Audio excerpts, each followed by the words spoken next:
Let me tell you, if you believe in miracles, my being up here is certainly one of them.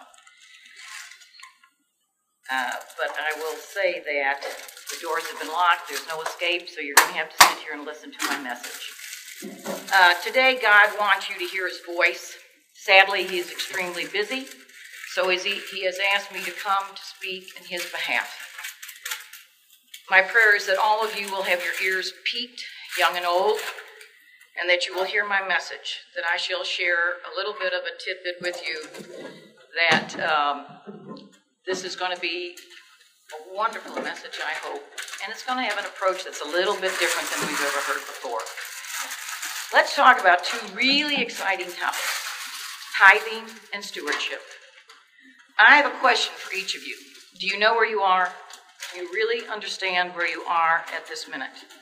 Yes, you are, of course, at St. Luke Church, Catholic Church, but more important than that, let me make it very clear to you.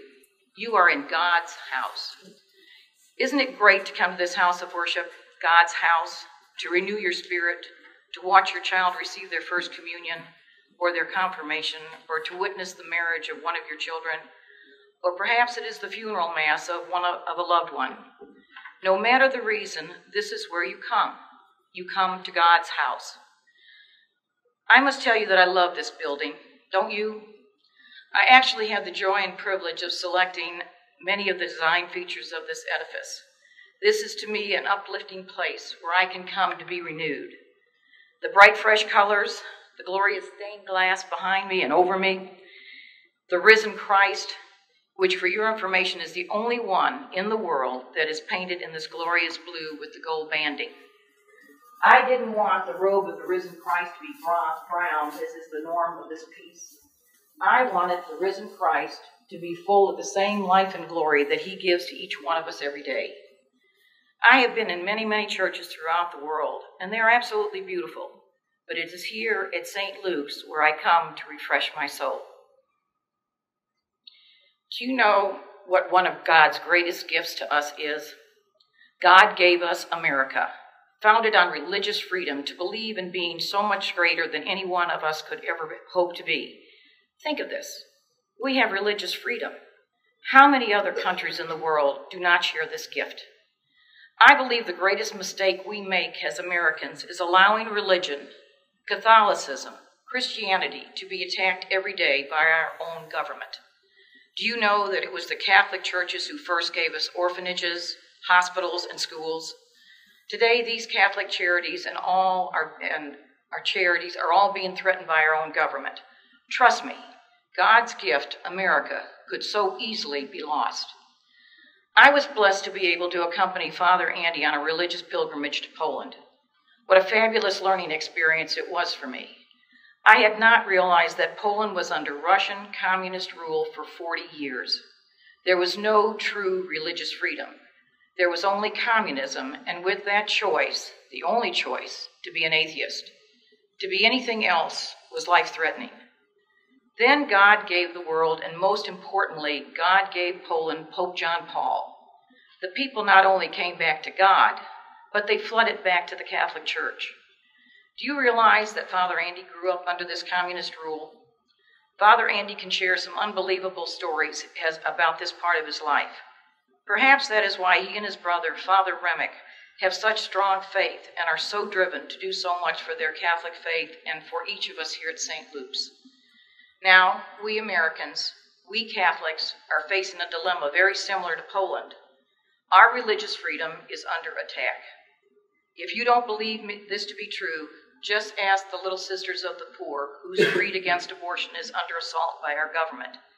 Ask the mayor of Houston. Ask any young man who scores a football, scores a touchdown, and he cannot pray anymore. They say hindsight is 20/20. I'm not so sure that we ever really learn enough so as not to repeat history. Evil is out there. Our salvation is God, the church, Catholicism, and your stewardship. My heartfelt thanks to all of you in this sanctuary who have worn the United States military uniform to protect our freedoms. Now the fight is ours. Now we, each of us, have a humongous job assignment to continue to protect our religious freedom. How can we do this? Become an active member of St. Luke Parish. Your voice, your active membership, and oh my gosh, your tithing is required. There is so much strength in numbers. It is time to be an active Catholic and not by name only. I have been a long-time attendee of St. Luke's, truly not sure I was a member, an active participant. Is that the same thought you have? Have you created your own set of rules to what you will and will not do for your church? Now I see the parish as a great gift not only to me, but to each of us.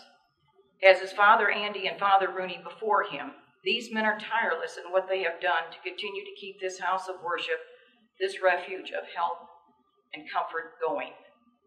As I speak to you of what God gives to us, I am now asking you, what is your gift to God?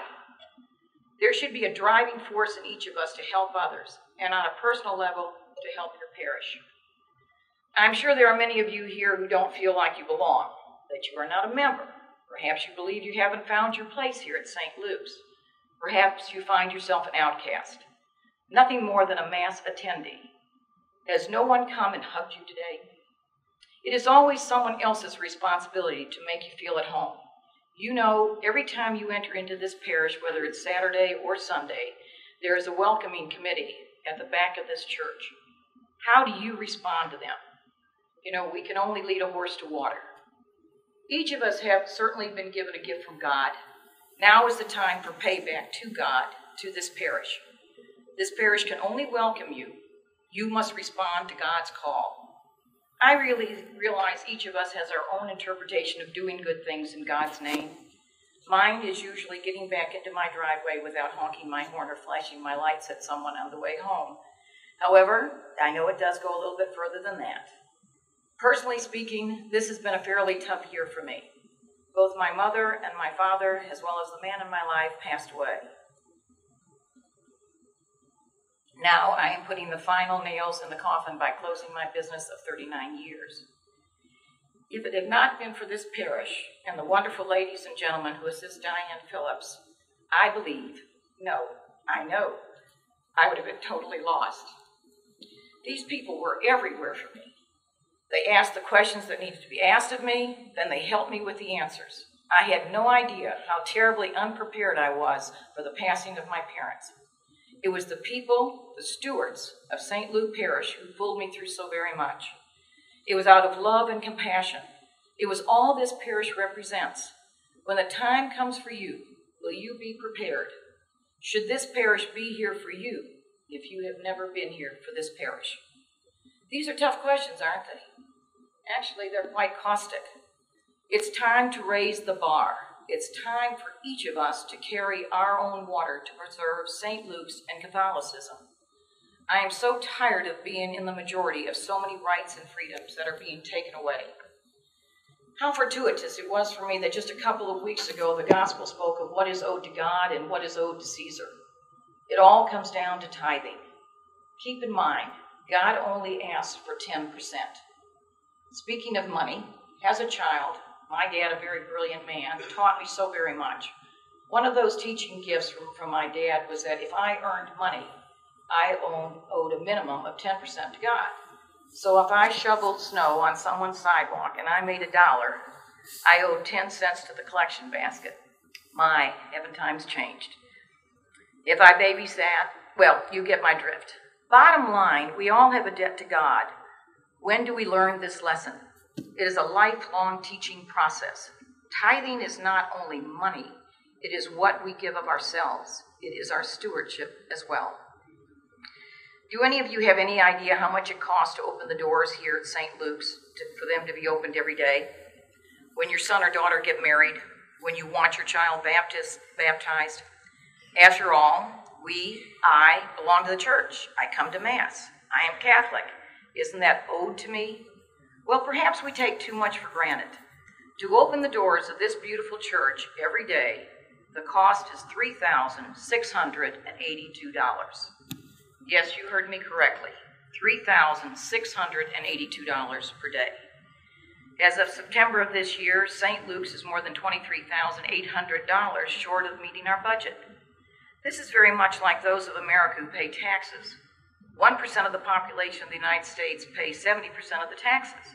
Here at St. Luke's, only 7 to 28% of the over 2,000 members put anything in that collection basket on every given day.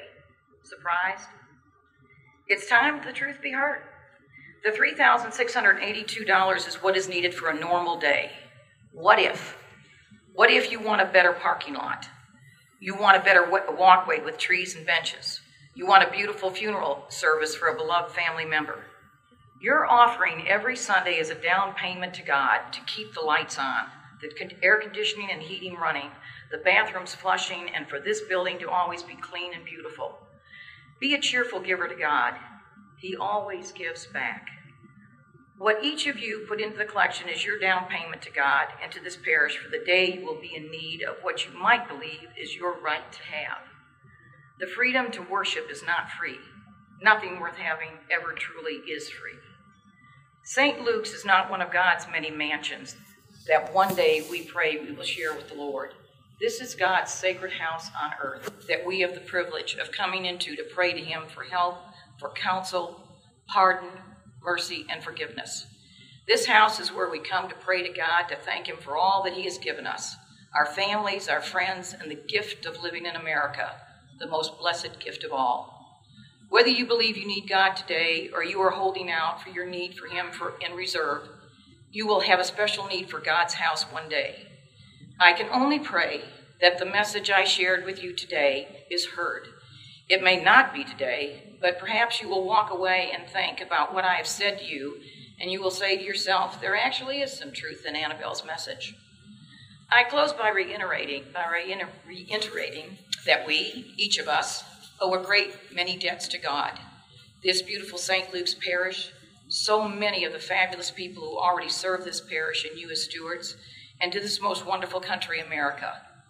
Don't take any of these for granted, or mark my words, they will be lost forever. Your stewardship, your tithing to this parish is your obligation. It is your thanks to God for whatever blessings he has bestowed upon you. If you are here today, that is a blessing. We must stand united as Catholics and for this parish. Jesus is calling you as one of God's children. Do you hear him? My prayer is that God will continue to bless each and every one of you, our wounded warriors, our military, and our vets. And most importantly, may God continue to bless America.